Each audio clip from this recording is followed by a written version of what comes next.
જય મહાદેવ હર, જય ભોલેનાથ. 40-45 વર્ષ પહેલાંની વાત છે ભાઈ. 50 વર્ષ ઉપર કયો તો હાલે એમ. જૂની વાત. હીરા નહોતા ત્યારે એટલે બધા ક્યાંક ક્યાંક જોવા મળતું એમ. એ પેલા હાથે ગામ ફેરવતા ને હીરા ઘ હતા. એ વખતની વાત. ઝરી પહેલાં હતી સુરતની અંદર.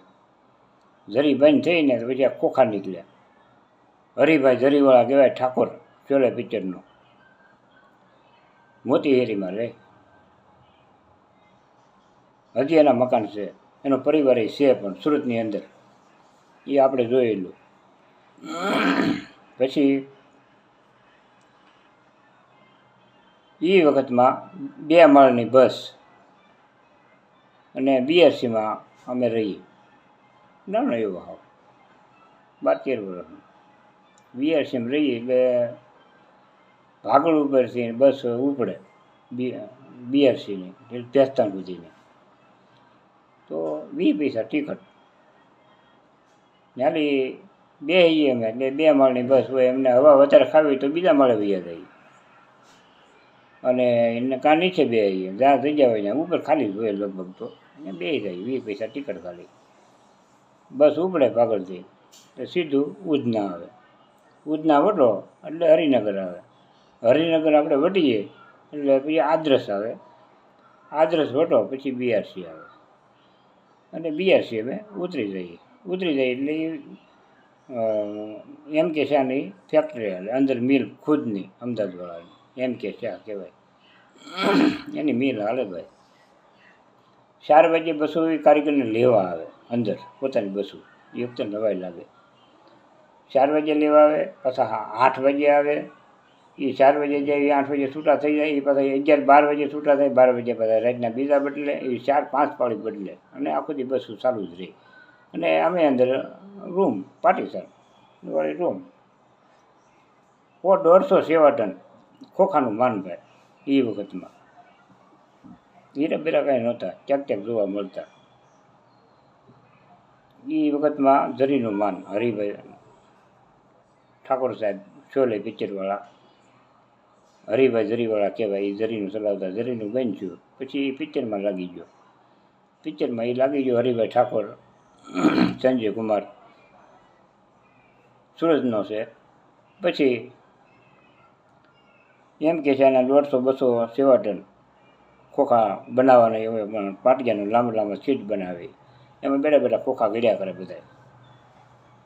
અને અઠવાડિયે ખર્ચી થઈ જાય. 8 દી પૈસા આપી દે, જેટલું કામ થયું એટલું. હરિભાઈ સુરદા હતા એની અંદર મેનેજર. હવે એ 2 આંખે ધબોધબની પગાર કરતા. આ વાત કરી હોય તો કોઈ નવાઈ લાગે, પણ ધબોધબ 2 આંખે. અને 50ની નોટ હોય, 100ની હોય કે 1000ની હાથમાં નોટ આવે એટલે કહી દે કેટલાની છે. અને આના એટલા જ નીકળે એમ. એ માણસ પગાર કરતો. હિસાબ બીજો કરી દેતા, ભાઈ આને એટલા આપો, આને એટલે. પણ વહીવટ પૈસોને હરિભાઈ સુરદા કરતા એ વખતમાં. અને ભાઈ ખોખાનું માન. એ 2 માળની બસમાં અમે જતા આવતા. હવે તો જોવાય નથી મળતી 2 માળની. તો આ પ્રાઇવેટ થઈ ગઈ. એ તમારે ઊભા ન રહ્યું. મારી પાસે ઊભામાં હાલો એવડી ઊંચી લાંબી ડબલ ડેકરની આવતી બસ. અને આવો જમાનો હતો. અંદર લાકડાવાળી રૂમો. પછી મિસ્ત્રી હતા ડુંડાના. એ છોકરાને લેવા આવે ગેટ સુધી અંદરથી. રાતના બીવે. ઝાડવા આવે, ઝાડવા વટી જાય. લાડ બધું 1 કિલોમીટર અંદર હાલી પછી રૂમો આવે. અને એ વખતમાં એટલી બધી પબ્લિક સુરતમાં હતી નહીં, હાવ ઓછા. લેવા આવે તે છોકરા ક્યારેક વહેલા મોટું થયું હોય તો એકલા વી આવે. ક્યાંક નો ક્યાંક આવવાનો મેળ છો, બાપા ક્યાંક ગયા હોય, સુરતની અંદર આવ્યા. એ બધું બરાબર લાગતું એ વખતમાં. પછી વણાક આવે મારી પાસે, ઝાડવા આવે, બહુ આવે ત્યાં નીકળ્યું છોકરું રોવે એક. અને છોકરા પછી એવો અવાજ સાંભળે પછી જાય નહીં. એટલે ત્યાં સુધી ન એના બાપા આવે ને ત્યાં સુધી ગેટે ઊભા રહેતા. 2 વહેલા મોડા પણ લેવા આવતા અમને. એ અમને સાંભળે ભાઈ. ખોખામાં એ વખતે ખોખાનું કામ ને એ હીરા થોડું થોડું બહાર પડેલું એમ. પછી ધીમે ધીમે એમ કરતાં કરતાં ખોખાની અંદર થપ્પી મારી હોય ખોખામાં, એમાં છોકરો રોવે. એ બધી ખોખાની એ બધી થપ્પી ખેવી નાખીને જોવે, જ્ઞાન ન હોય તો બીજી થપ્પી મારવો હોય. પછી ન્યાલી એ બધા કુંવરભાઈ નીકળી ગયા કે ભાઈ આ જગ્યા સારી નથી, સાદા મંદા બધા થવા મળ્યા. અને પછી એમ કે સારું એણે પછી એ હકી લીધું, એ મિલ બધું બંધ થઈ ગયું. પછી આ પ્લાસ્ટિકના ખોખા હવે આવ્યા, આ બધા પ્લાસ્ટિકના. એને પહેલાં લાકડાના ખોખામાં બધો માલ સપ્લાય થતો બાપા એ સમયમાં, અને ખોખાનું સારું હતું બાપા.